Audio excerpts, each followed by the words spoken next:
This is WOCA, Ocala, Gainesville, The Villages, 1370 AM, 96.3 FM, The Source.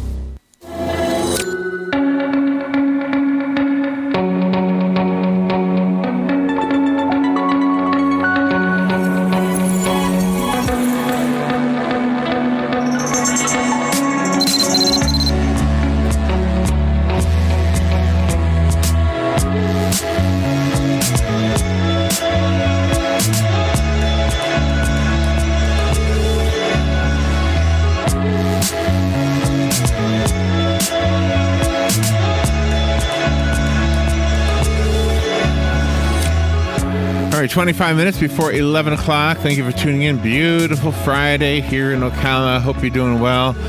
The next guest we have lined up is J. Ronald M. York. He is a singer. He is a songwriter. He plays piano. He's an interior designer, an artist, an advocate for volunteering. He assists numerous nonprofit agencies with fundraising, and he's written a book. And the book, you can relate to it whether you're a musician or not. It's called Songs from an Imperfect Life, because I think the whole purpose that we live is to work through the imperfections. I don't know if we're successful at that, but I think that's the whole idea. I don't know. It's just a little personal belief I have. J. Ronald M. York. I haven't had a chance to say hi to him off the air, so let me say hi on the air. Good morning, J. Ronald. I don't know if I refer to you as J. Ronald or M. Good morning. I'll just say Ronald, since that's the whole name on here. Good morning, Ronald. Good morning, and it's just Ron. I was blessed with a whole lot of names, and so, but I just go by Ron. So. Okay, Ron. Well, where are you? Where are you calling from? I'm calling from Nashville, Tennessee. Well, there's a good place for a composer. That's good. Definitely. I mean, I was born in Miami and have Florida roots, but we moved to Nashville when I was a child. Oh, is that right? And may I ask when that was? I'm just asking because I want to know if you were in Miami during the Gloria Estefan days, or the who was the other one? Casey and the Sunshine days? Oh, my word. I'm so much older than that. No, we left Miami in the 50s, late 50s. Oh, is that right? Okay. Oh, my gosh. I had a grandmother that still lived there, so I would come back and spend summers there all through the 60s and all, but no, we were gone by then. So your musical roots must be from the 40s then, if you were growing up there in the 50s, right? I was 2 years old in the 50s, so... Okay. So no, I didn't quite make the 40s. So what drew you to the music career? And we'll get to the memoir, but I'm just curious, what drew you to it? Was it pop music? Was it classical music or jazz? I was forced to take piano by my parents, and I fought every step of the way until all of a sudden I realized I could play the piano. And I also singing in church choirs, and also when it came time to go to college, I went as a music major with voice and piano. But all during that time, influenced by so many different things, and so I would write, I would compose. A lot of my songs were with lyrics, and that's what has been incorporated into the book. But recently, I have been doing mainly instrumental, just kind of lush background type music, because I have an art gallery, and I like playing that in the gallery as people peruse through the art.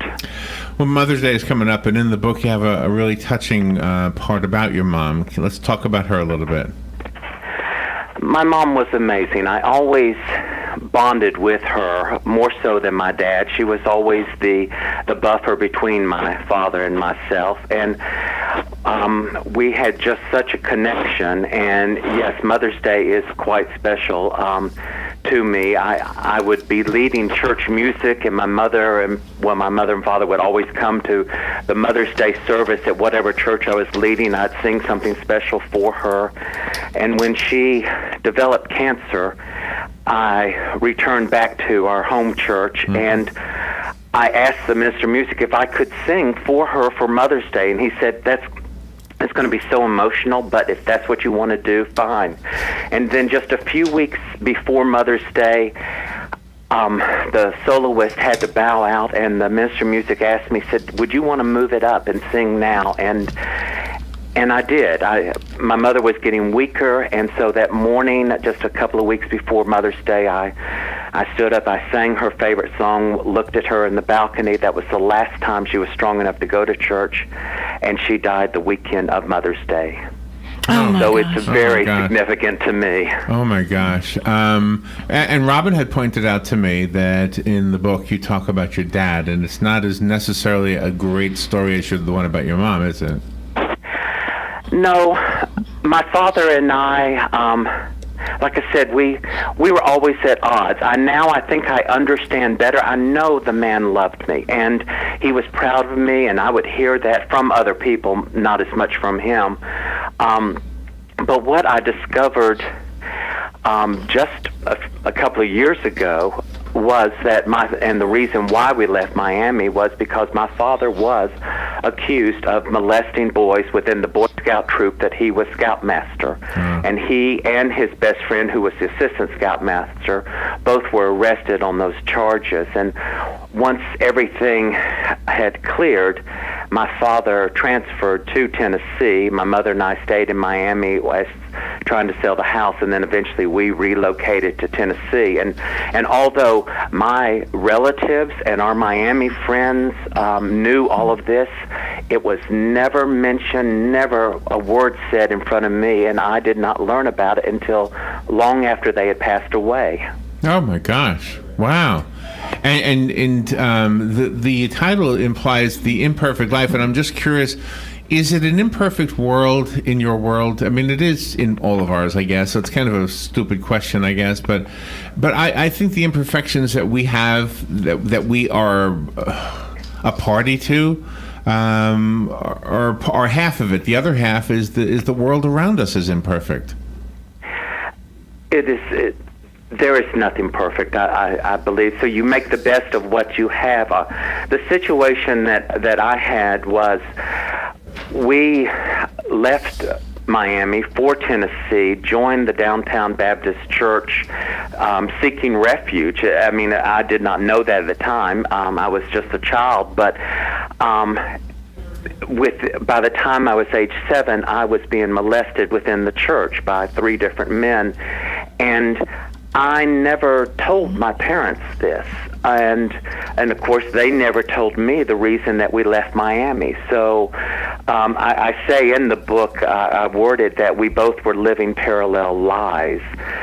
We just kept up this facade of what, and not let anyone see, even within our family, what was going on. So that is what the first book that I wrote was really my parents' story and what they dealt with in Miami. What I was left was a box of letters that were exchanged between my parents during the 8 weeks my dad was being held in the jail, and then also newspaper clippings. So the newspaper clippings gave me a more detailed of what the crime was, but the letters gave me the more rounded picture of what they were dealing with. And so I just think if only we had both known what was going on in our lives, wondering how different things might have been. Remind me how old you were at that time, when he was jailed? He was, I was 2 years old, turning 3. Oh, okay. And during those days... Yeah, there's no way you would have known. I mean, there's no way you could have even grasped it if somebody had told you. No, and the thing is, I read these letters, especially my mother, in her letters, tried to keep everything as normal as possible for me, and I read in these letters things that I did, things that I said, friends that had been our friends for as long as I can remember from Miami that took us in and helped us, that would take me to nursery school. But at 2, I don't remember. I don't have these memories, and it breaks my heart to think about. The jail was actually on top of the courthouse, and my father was on the 23rd floor of the courthouse. And my mother, in these letters, would say that each night she would gather me up, go downtown, park in front of the courthouse, flash the car lights. We would get out and on the sidewalk and wave to my father, who, from the top floor, would be watching us and strike a match. Oh, wow. And to show that he was there and that we were doing this every night. And, of course, it breaks my heart to read these things and then also not to remember them. Is the book kept in the dark about this very topic? Yes. Yeah, Kept in the Dark was that, and when I wrote Kept in the Dark, I felt like I had to be honest in telling my parents' story about the fact that I had been abused as a child, but that was all that I mentioned, and I had no intention of, actually coming forward with my story. But as soon as that book came out, so many people reached out to me, right, telling me things within their lives, their family, their personal thing of similar stories, and some of them, for the first time, I would ask, what did your mother say? What did your father say when you told them? And it's like, well, I didn't. I'm telling you, this is the first time I'm talking about it. I have an interesting, I hope, question, but I'm just curious. When you read the letters that were exchanged during your dad's days in jail between your mom and your dad, and when you read about yourself, the things your mother was writing about yourself, do you see yourself in those things she's describing? Or in other words, I'm always curious about people, what forms us, what molds us into who we become. Were you at that young age already the person you are today? I definitely am. It is just amazing to me to read these things about things, the way I would react, the way I would comfort my mother, even as a 2-year-old, things that even could relate to the interior design career that I would eventually have. My mother talks about. I'm sorry, what? Well, I guess I'm seeing a common thread here. I mean, you are a nurturer by nature, and that expresses itself in music. It expresses itself in wanting to have the interior people's living spaces to be enjoyable and pleasant. And obviously the care that you've given to the people in your life. Even I've already picked up on your forgiveness. I've already picked up on that. So I think there's something about your soul, your spirit, I guess, that is just always going to be there. It's just who you are. Well, thank you. That's a kind thing to say. And I did the first book I wrote without judging. I felt like I just presented the facts of what happened, told the story, leaving the reader to decide how they felt about the circumstances. And so when I started writing the story about myself, I felt like I had to keep the same thing. I'm not blaming the church for what happened. I'm not blaming my parents for missing some of the signs. I take some blame in the fact that I didn't tell them of things that were going on. So I both books, I'm trying not to judge or point the blame to others. It is what it is, and I'm making the best of it. Right, and easily I could see why somebody would say, I have nothing to do with the church because somebody in the church was harmful to me. I can easily see why people might say that kind of thing. And the people in the church I know you know this, but they don't represent what the message is of the church. It's kind of like me saying I go to a restaurant to eat because I'm hungry, but it doesn't mean that if I don't like the food that's a bad metaphor. But you know what I mean? I mean, we're sinners. That's why we go to church, not because we're full and you know what I mean? What has been amazing to me is the senior pastor of my church. I do no longer attend the church. I certainly have not given up the Lord, never have. But the church structure, I'm not necessarily a part of. But the senior pastor reached out to me after learning about this, and he was not even around at this time. I'm not sure he was alive when these things were happening to me. But he came many years later. But he apologized for the church, and I told him, I said, you don't owe me an apology. He said, but I do. And he offered counseling and however he could help. And he's also going through a situation in the church where there are men that are on the sexual predator list. They know 3 of them. They attend church. They want to attend church. There are rules and precautions put in place, but he's in an uncomfortable situation in the fact of knowing this, and if possibly something could happen that like happened to me. And so we've had these conversations, and that means the world to me that the church is actually open to discussing and not trying to sweep it under the rug. I thought it was very interesting that when you were a child, you said that you were writing poetry and short narratives and song lyrics, and then you had forgotten about them, but didn't even but you did remember them when you went into therapy. That is so interesting to me. You know, it's things that you think to yourself, I should have known that. I should have realized that. But I did with the second book. I thought, I need to talk to someone professional about this, and more. I wanted to ask questions about my behavior and why I reacted I did on things. And one of the first things he asked me was, did you ever keep a diary or a journal? And no, I didn't. But when I was writing one of the stories in the book, I thought, I wrote a song. This was a college thing. I wrote a song that kind of was around this and talked about this. And so I pulled this file of lyrics, and I start going back all the way to junior high, and some of those are just teen angst, and they're just absolutely dreadful. But I read those words, and it's like I was expressing what was going on in my life to my parents and different things by my song lyrics. And so that's why I incorporated them into these stories. Who's Larry besides me? Is there another? Larry is a college friend of mine. When we were in college together, we were not necessarily friends. We knew each other. Larry is at that time was a lot more flamboyant than someone needed to be in a small Baptist college, and he was eventually asked to leave. Oh. And by my senior year, when I finally came to terms with my sexuality,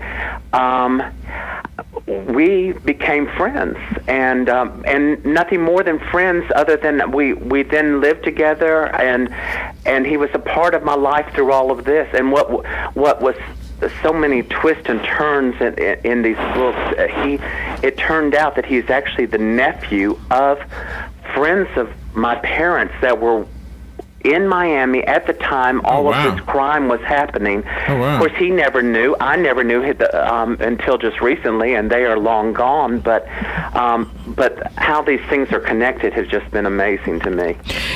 You had said that your parents had missed the signs about you being abused. Can you tell the signs on a young person if they're being abused?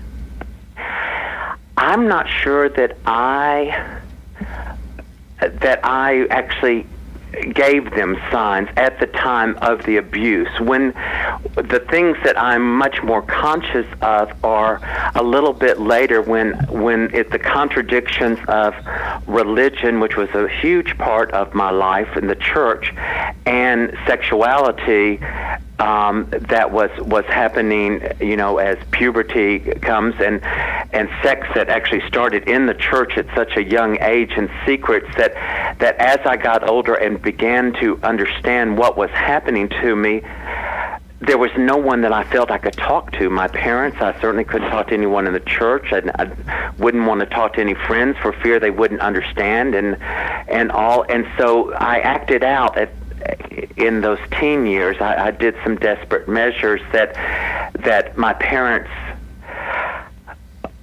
either they did not want to address or they did not know how to, but it was more of, it's going to be okay. You're just, this is just going through the teenage years. This is, instead of saying, we've got a problem here and let's get some professional help. And it just didn't stay at the church, though, with the Ben. It was at different locations when you were growing up. True.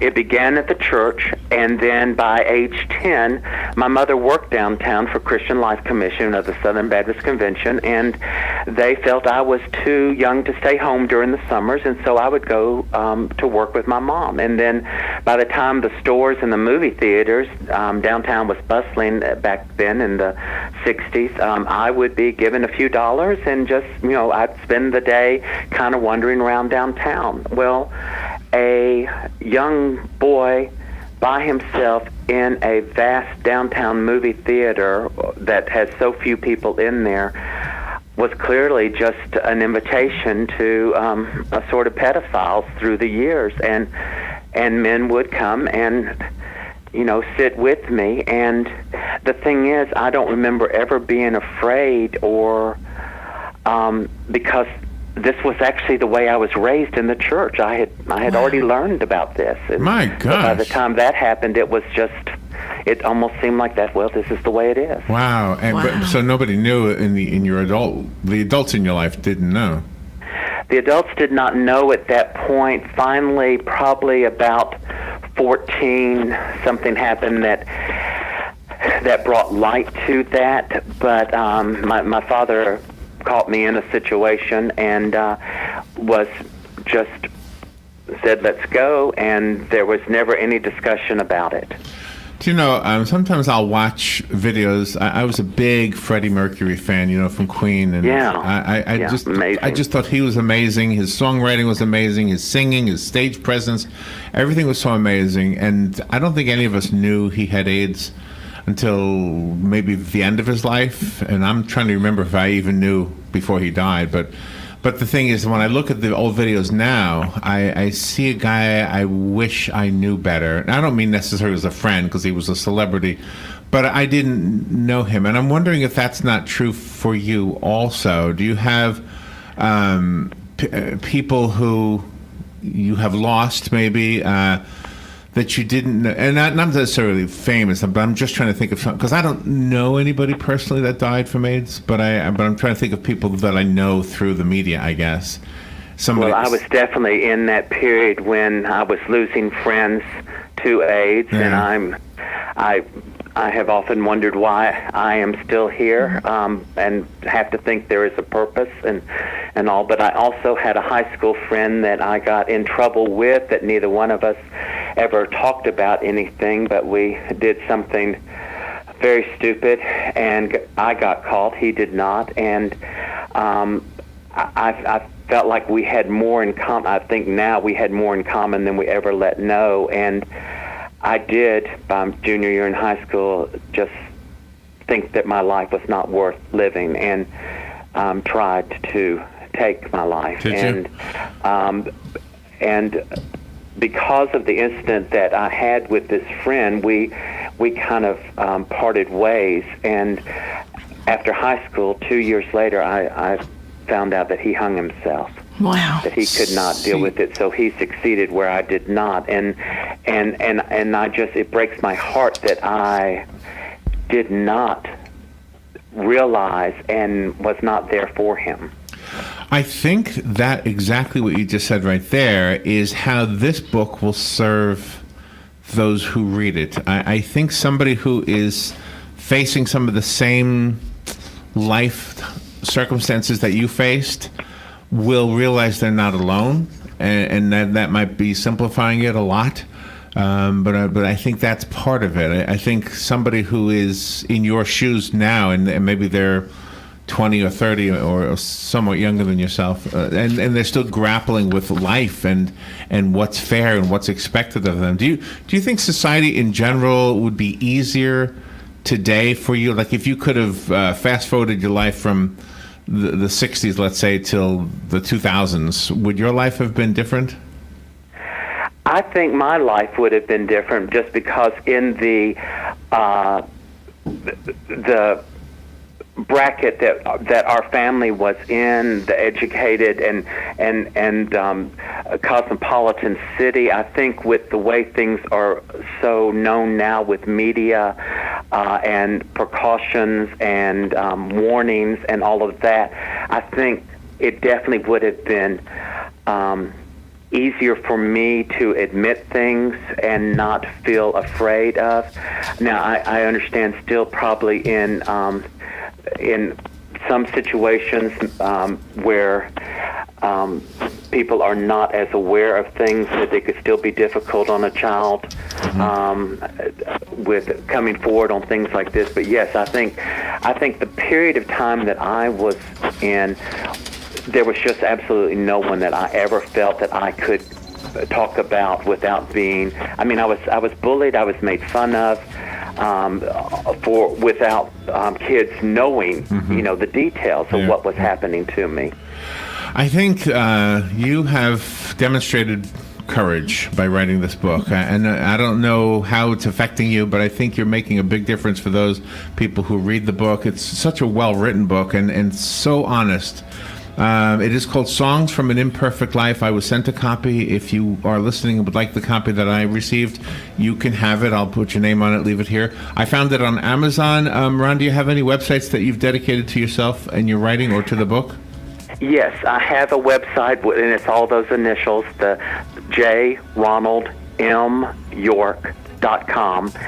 I'm doing a weekly blog on that it began with the first book before it came out, that I could kind of tell things that might not be in the book, and then certainly things that have happened since the books have been out, and I do that, but it has both books listed there and some interviews and reviews and things. But yes, and it is available through Amazon and Barnes & Noble online. And all right.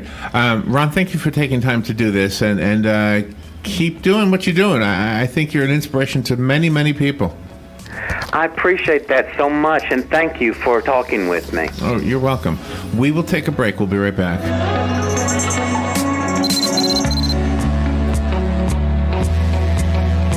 With a graduate degree in management and leadership from Webster University, there'll never be a better time for you to explore what's next in your career. Classes are scheduled so you can continue your normal workday routine, and the accelerated program means a new term starts about every 10 weeks. If you're looking to gain a broad general management and leadership perspective, then Webster University's Management and Leadership degree program is the right one for you. It's all a part of what's next at Webster University. Go to webster.edu/manage, accredited by ACBSP.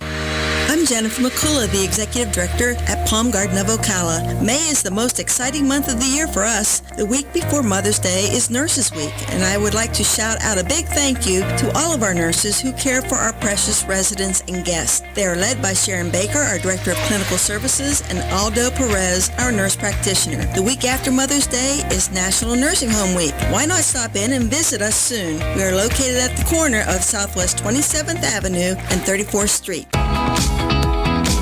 Direct connects to UCF, where students who attend the College of Central Florida and graduate with an AA or articulated AS degree are guaranteed admission to the University of Central Florida. Success coaches are ready and waiting to assist you in designing an educational plan that is right for you in any of their locations across Central Florida. Remember, connecting is easy and guaranteed. Find out more at directconnecttoUCF.com.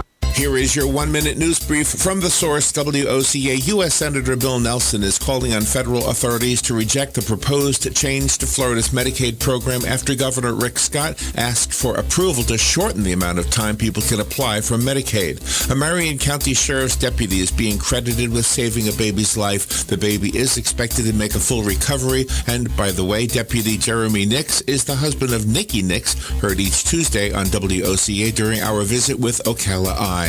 A group pushing a constitutional amendment on gambling is getting a significant boost from Disney and the Seminole tribe. An investigator has ratcheted up his probe into whether top Teamsters leaders accepted gifts from a business that brokered health benefits for the union. The Coast Guard has unloaded 6 tons of cocaine off the coast